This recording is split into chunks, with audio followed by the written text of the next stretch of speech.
I've never seen anything like it before, and to attempt to hit the ball out of there is pure madness. The winner of the gold medal and the champion golfer of the year is Cameron Smith. This is the one that I've always wanted to win since I was a little kid. So it just feels pretty amazing to be able to get it done today. It's amazing that it's my destiny to be the first Aussie to win. Just incredible. Hello and welcome to episode 37 of Playing from the Tips, your ultimate guide to the week ahead in tournament golf, offering previews and tips and all presented by Golf Australia magazine. Jimmy Emanuel here in the host chair, dialing in from the Royal Melbourne Golf Club ahead of the Asia Pacific Amateur Championship, while our two so-called experts are in the Sydney Podcast Studios HQ, although a slightly technologically damaged, I believe, Sydney Podcast Studios HQ, to help preview this week's event as well as the LPGA's Maybank Championship and DP World Tour's Commercial Bank Qatar Masters.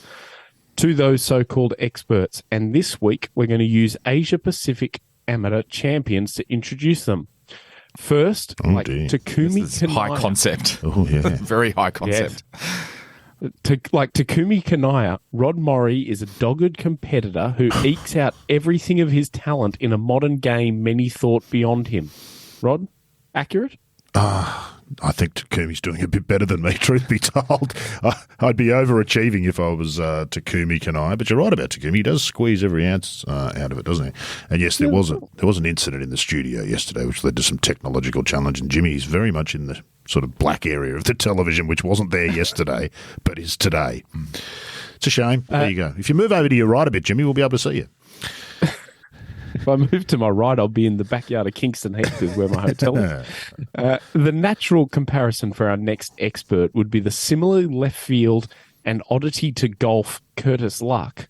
However, given his propensity to tip winners, it's far more obvious that none other than Hideki Matsuyama, the multiple-time AAC champion, is more accurate. Adrian Logue, I speak of course. Logue, welcome. I'll take a fusion between Hideki Matsuyama and Curtis Luck. Fusion. Point for fusion. Good word at this time of day.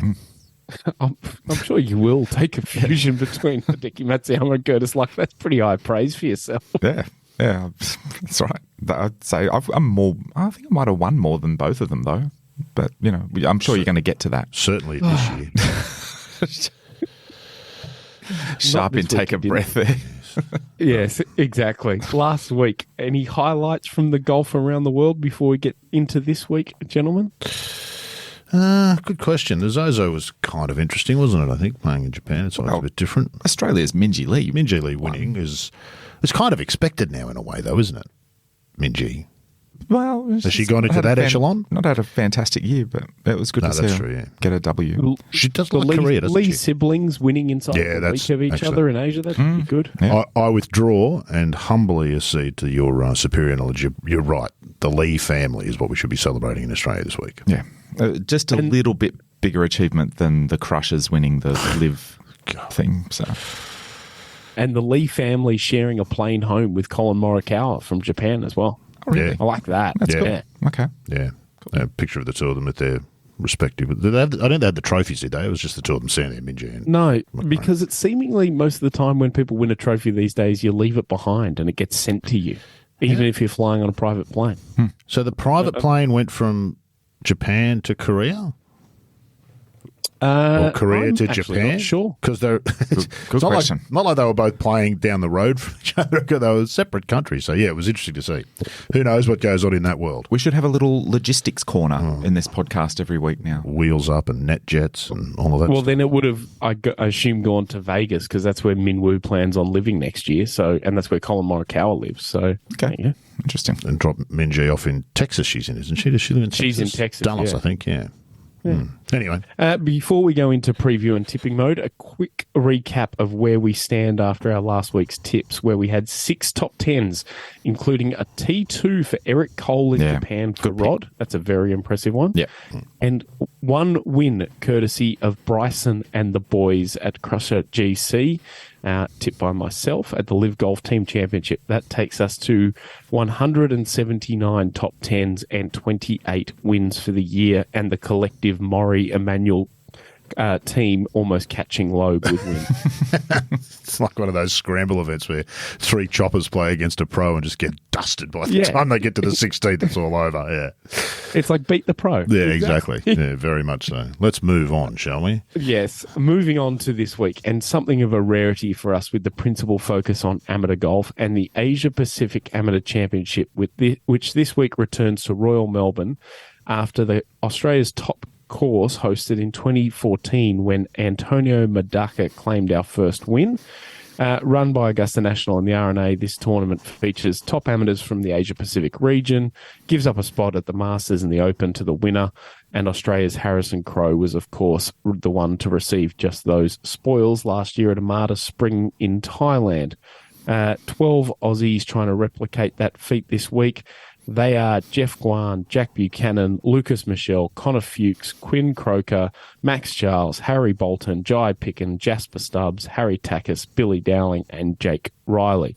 2 of them getting in late into the field as well, which was an interesting little addition because it was only at 10 as the host nation about a week ago.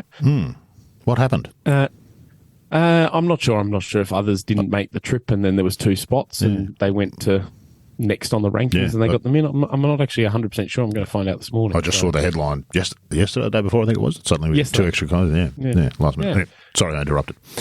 Of course, most of the focus is on the course in the early part of this week, with Royal Melbourne's composite course getting a rare outing with 12 holes from the west, 6 from the east.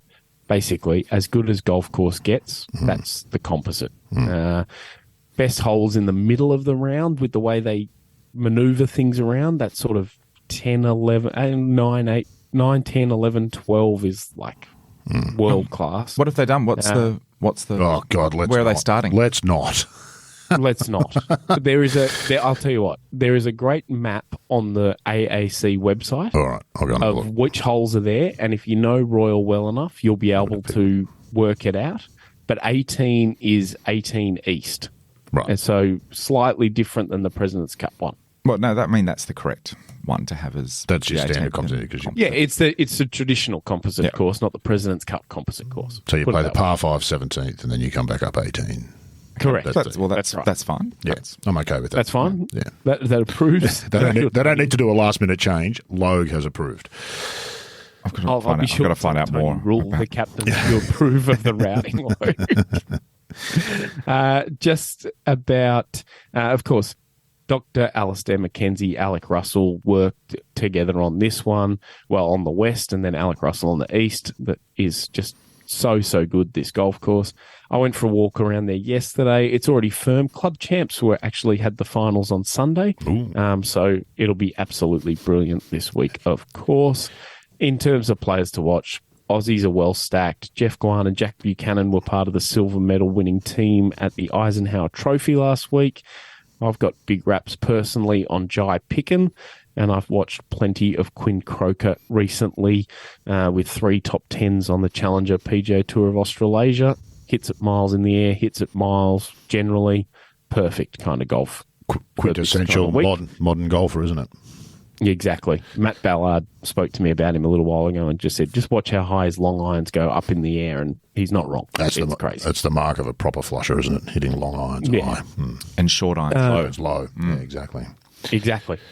Of the foreign raiders, to use a horse racing term, Kazuma Kabori of New Zealand looks like he is a serious player destined for big things. Of course, brother of Momoka Kabori, a favourite of all of ours. Yep. He is really among the favourites of this week. His teammate from New Zealand, Josh Bai, is another one to watch.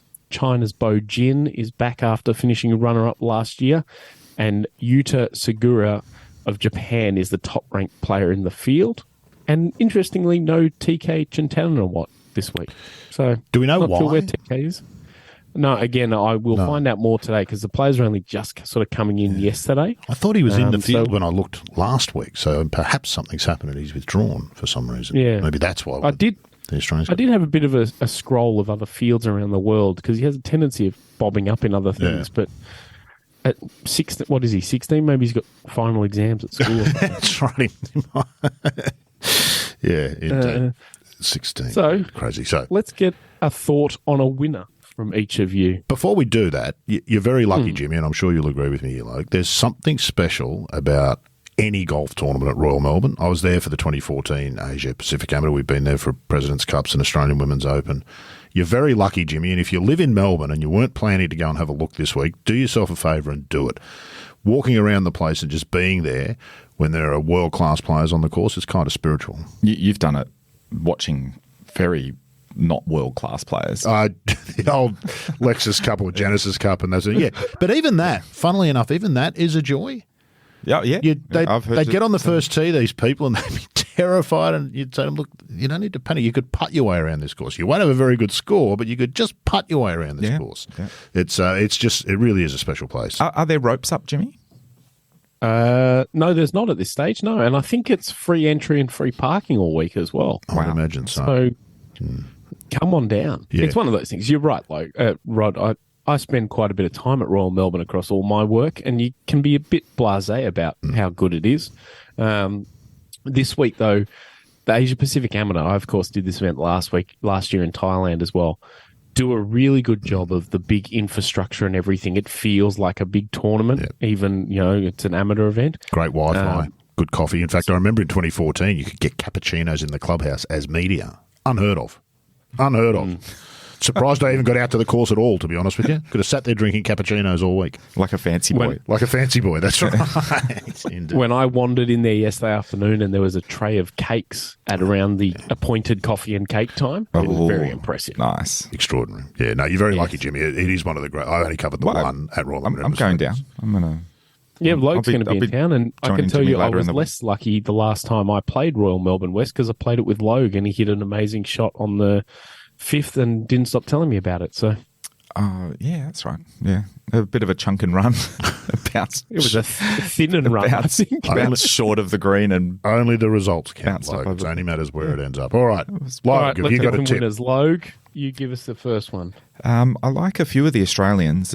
Obviously Jeffrey Guam and Jai Picken really stand out, I think, as well.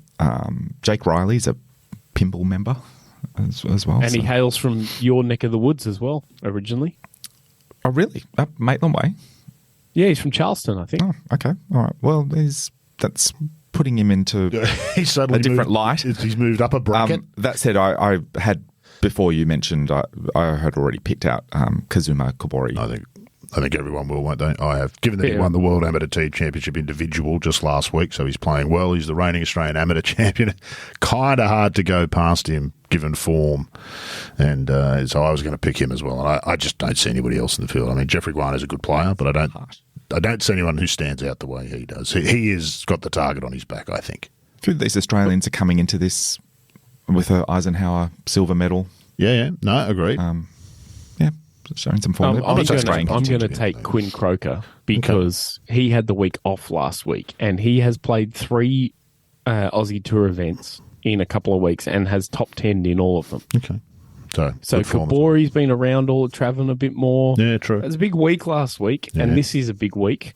And Quinn Croker, I can tell you with a little bit of inside knowledge, went to the UK middle of the year to play amateur events, did not play well, came back a bit all over the place, and went, what do I do? Sat down and started working his backside off and sat down with his coach and said, what are we going to do? And he said, we're going to work everything towards the Asia Pacific Amateur at Royal Melbourne. High stakes, isn't it, for these guys? High stakes. Masters invitation on the line. It's the last port of call for most of these guys. Yep. You play it, and if you don't win, you turn pro. Yep. You win it, and you stay amateur for a year, and you take advantage of all those things. Absolutely. So it'll be a great week. I'm jealous of you. Speaking of high stakes, this is a great little lead into segue. The longest day is coming up very soon. Nice. So you register to take part, and Monday, December 11 is the actual day, but you can take part any time, and it's where golfers are challenged to play 4 rounds of 72 holes in a day with their friends or fellow members to raise money for the Cancer Council. It's a very big undertaking, but it is a worthwhile one and one that is well supported and supported by Golf Australia magazine, because it is estimated there are currently more than 1 million Australians living with and beyond cancer.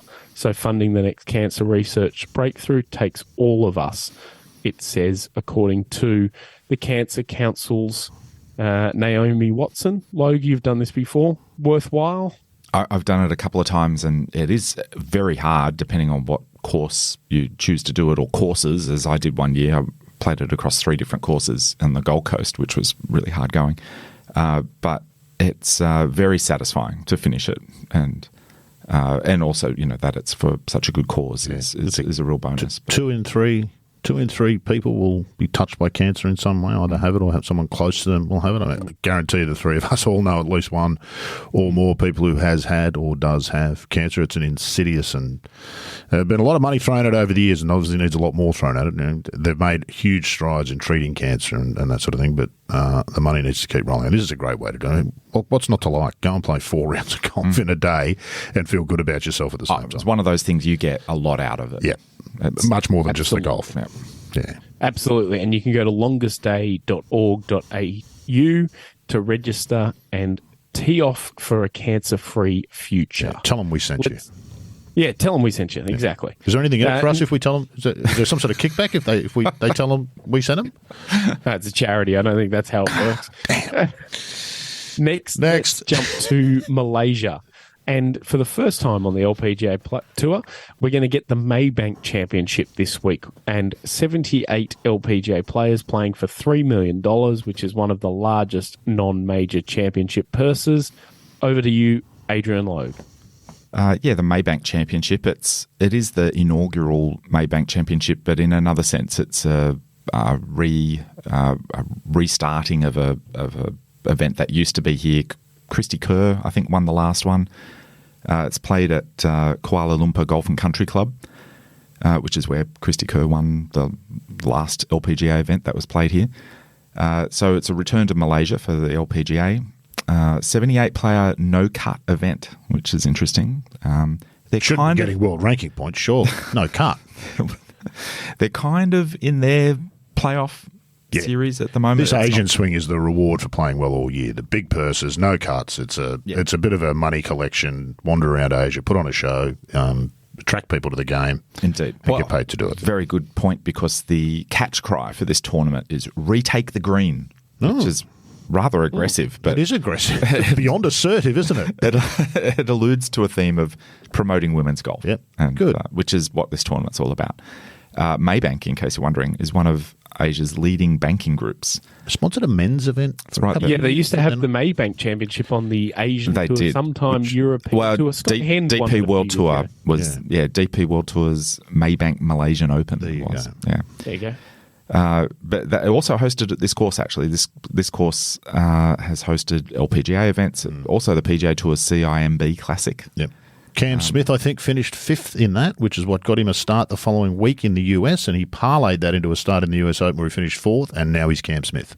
There you That's go. right. Because he was doing well on the Asian Tour at the time, and there was some spots available for Asian Tour players in that CIMB Classic. This could be the start of something. You alluded to this earlier, Rod, that it's a bit of a reward for the players who've done well during the season.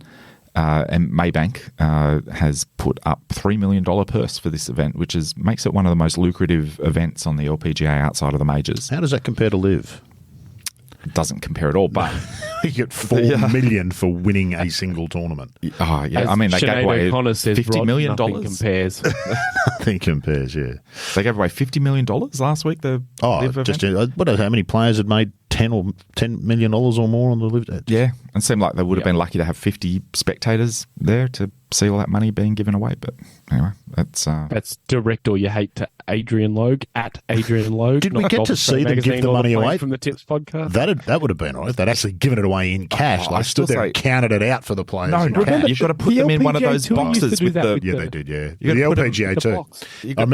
Didn't Kari? No, but you got to put them in the box with the blower running. Where you've got to grab the money with as much money as you can grab within a minute. Do you remember Kari Webb won that $1 million ADT thing? I think it might have been the first year of it, and it was her first year on tour, and she'd won a huge sum of money. And the she didn't like it at the time. The press nicknamed her Cash and Carry. There's this photo of her standing next to one of those big clear plastic box of money. Anyway, sorry, we digress, Loeb. So the course, I mean, you know what this course is going to look like. It's green. It's going to be very hot and very wet, basically. And grainy. Yeah, very grainy. Gets good reps though, doesn't it, Kale Golf Club? It's good. Golf in Asia is difficult because of the weather and The heat. the conditions, and it's hard to grow the sorts of grasses you're going to see at Royal Melbourne this week. You just can't have that kind of golf. Yeah, it's all Asia. the It's not possible. thick-bladed grasses and stuff. Cow Very grass, I grainy. think there is in Malaysia. It's horrible stuff. Very good. So there's only 4 events left in the LPGA schedule, which culminates in the CME Tour Championship. And there's a little bit at stake as the season starts to draw to a close. Well, stake and season. Point for that. Nice work. Okay. The Rolex Player of the Year title is up for grabs. That's led by Lydia Vu. But she's taking the week off this week, which is a bit of a power move. I like that. That's a flex, isn't it? Yeah, It is a flex. It's a good flex. Celine Boutier's currently running second in Player of the Year, and she can overtake Lydia Vu with a win this week. Lilia Vu, sorry. And same goes for Ruining Yin, and Alison Corpuz is also in the running there for Player of the Year. Some other notables in the field include Lydia Ko, who's, again, this happened, I think, last week. Lydia Ko's on an invite rather than I saw that CME. too. She actually hasn't had a good year when you go and look. You just expect Lydia Ko will qualify for everything. It may be that she didn't qualify for this series of events. That's quite possible because she's had not a particularly good year. And a similar thing happened last year. She played pretty ordinary. It's interesting. Anyway, Jin Young Ko's playing. I mean, the field, it's an excellent field. Ayaka Furue, Brooke Henderson, Nelly Korda. Australians, there's Grace Kim, who's still a mathematical chance of getting Rookie of the Year, but she would need a couple of wins. But she's coming second in the Rookie of the Year standings. Who's leading that? Hey Ran Ru, who's really week in and week out. She's just a top 10 machine. Yeah, they both have one win each, and that Rookie of the Year standing and Player of the Year is all about top 10s, actually. You get points for top 10s. Hannah Green's playing, Steph Kiriakou, Sarah Kemp. So, yeah, not a bad Australian contingent in a small field. Might see something there. Maybe 2 Australian wins in a row. But Okay. No, I mean, So have you got a winner for us? I have a winner. I'm not going with an Australian. Unfortunately. You actually it's very un-Australian. What's infuriating is you might actually have a winner. Normally, if people say, yeah, what? You might actually have the winner, and that's infuriating. Attaya Titukun. Oh, is my no. pick. Attaya Titukun. I was going to pick a time. I had a sense you were going to pick. All right, well, I'll go next, Rod, so you can So you can just steal my next one, yeah. you can flail away. But I am going to stick with Hannah Green. After last week, she was pretty decent last week, but she was right around Minjee Lee's win, and that's Greeny sort of thing. If one of the others wins and it's all a big thing, rising tide, all boats, all that sort of stuff. Yep. So I'm buoyant on Hannah Green, who's quietly having one of her best years. So I think Hannah. She's a changed golfer, Hannah. The consistency of her play is just, it's gone up a notch. She's gone to another level this last 2 years, but particularly this year, I think. So she's always been capable of really spectacular golf, but she's really lifted a notch in the other end of her game. So yeah, not a bad pick. I'll go with Ayaka Furue. Since you stole Attire Titukun, had a spectacular start last week, but just an impressive player. 4'0", hits it nowhere, and is just constantly around the top of the leaderboard. Really impressive stuff. Absolutely. All right. Well, finally, for one of the rare quiet weeks in golf, we are at our third and final event, and we're going to go to you, Rod, and the Commercial Bank Qatar Masters. And I'm going to suggest on the sponsor watch, not unlike Maybank, the name is in the title. Clues in the title. Commercial Bank do. Yeah, it's a bank that works in the commercial sector. So thank you. And they've been a long-term sponsor of this tournament. The main change with this tournament has been they went from Commercial Bank one word in 2009, I think it was, to Commercial Bank 2 words. That's a deep cut. Okay. That's a lot of stationery's got to be redone when you change your name. So yeah, there you go. They were probably wearing out space bars if they've got someone working there doing the logos that has thumbs like you. Oh, that's nasty. I take it, but it's personal. That is personal. Yeah. 25th year. There's no need for personal attack. 25th year of this. Anyone who's seen my thumbs will know that's a perfectly reasonable comment as opposed to a personal attack. 25th year of this tournament started in 1998. It was the second in the Middle East swing that we've become so familiar with the DP World / formerly European Tour. Dubai Desert Classic was first. It was in 1989. This one came in 1998. It was originally, well, not originally, it grew into a part of that 3-tournament swing. Mm-hmm. There you had Qatar, Abu Dhabi and Dubai. And it was a really big event during those times. Ernie Els won it, Stenson, Adam Scott won it twice, would attract a really big field. That all changed over time. There was an incident in 2018. There was some diplomatic relations with some neighbouring countries. Travel was a problem. It got shifted out of that early season date with the Dubai and Abu Dhabi events. So it's been a smaller event since then, although the purse this week, interestingly, has gone up. Last year it was 1.75, this week 2 million. So maybe on that comeback trail. There's no shortage of cash in Qatar should they want to pump it into golf, one would say. Course designed by Peter Harraday, done a lot of work in that in the Middle East and Africa in particular. But I really like this quote from Peter Harraday that I found this morning. The incredible improvement of playing materials and the ever-increasing surface of the club face means that everyone can now hit the ball, but where does it go? Most of today's golfers are like children with Kalashnikovs. They do not really understand the dangers. Good Lord. Yeah, he went on to say some things about tree lining and between, which I didn't, but I like that call. That was that's a nice way to put it. It's a desert course. It looks like a desert course. One of the first grass courses in the Middle East. And there's been some environmental vandalism getting grass to the Middle East over the years on golf courses. These courses always look like they don't quite belong. Mm-hmm. I always feel the same about the desert swing in America. You may be able to make the case that environmentally they're not an issue. And I know we had a discussion with who was the course architect we had on one of our other podcasts. It'll come to me. You're talking about golf in Arizona. Anyway, so that, it's not I don't think it's a great look. Course itself is decent. The 16th holes are sort of a shortish par 4, a little rocky outcrop, 30, 40 yards short of the ground. I remember watching Nick Ahern slapping around in there a few years ago. All I need to know, is this the one with the big clubhouse? No, with the thing? This is not the Falcon Clubhouse. Okay. This is the one with the best trophy. This is the Big Oyster Trophy. Ah, yes, good call. Yep, it is Trophy watch. Okay. Well done. Well done. Yes. So, look, it's a decent DP World Tour field. Defending champions Ewan Ferguson. Bob McIntyre's probably the highest profile player in the field this week. Alex Fitzpatrick, Richie Ramsey, Rasmus Højgaard, last week's winner, Adrian Otaegi. Jason Scrivener's the only Australian.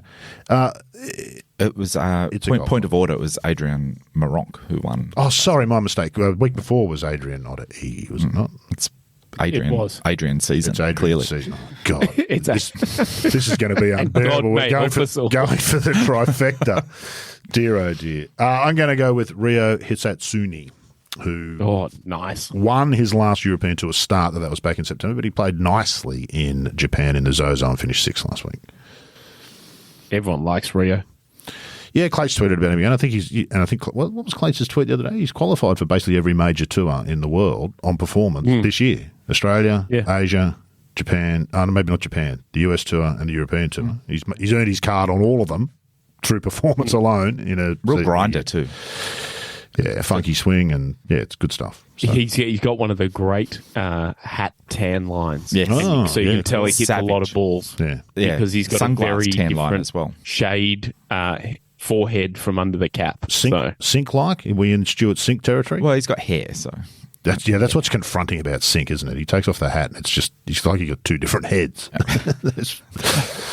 Logue, your winner, a fellow Adrian? No, I'm going with Jordan Smith this week. Oh, nice. Englishman Jordan Smith. Oh, Jimmy sounded underwhelmed then. No? Yeah, Jordan Smith's a nice, honest toiler. Yeah. Solid hitter. No problem.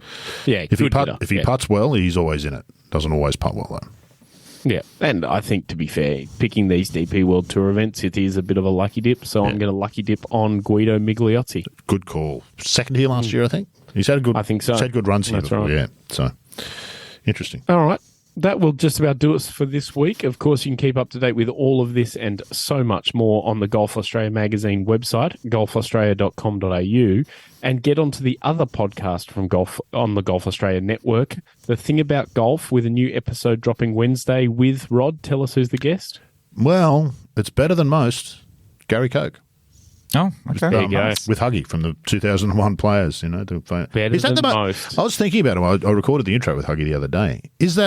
That'd have to be top 3 most well-known broadcast moments, wouldn't it? It's up there with In Your Life.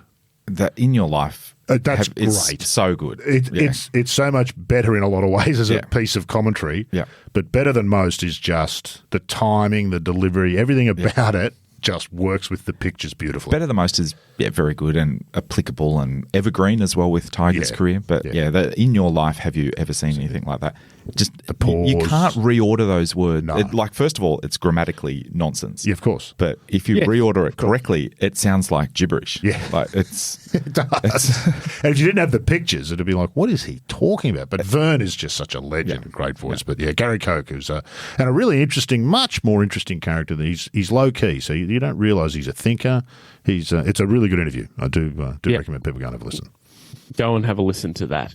Rod, thank you, and well done for rousing the troops on Moore Park Golf this week. Unfortunately, it's a lost cause, isn't it? Sadly. It is with an attitude like that. The overwhelming feeling is just sadness because, these people don't know what they're doing to so many people who genuinely need golf in their life. It's really quite sad, and they can't see that. We'll go into depth on that on probably one of the other podcasts, I'd say, this week. It'll come up, I'd say, at a guess. Logue, it's been a pleasure, and when can we expect the new pick from you, the Logue system? How to pick winners in golf. No, not happening? Just if a publisher wants to give me an advance for that, that's, I'm open to offers. I'll canvass the Augusta National people at the AAC this week and see if they're interested. All right, that is it for episode 37 of Playing from the Tips. We will be back next week. Thank you for listening.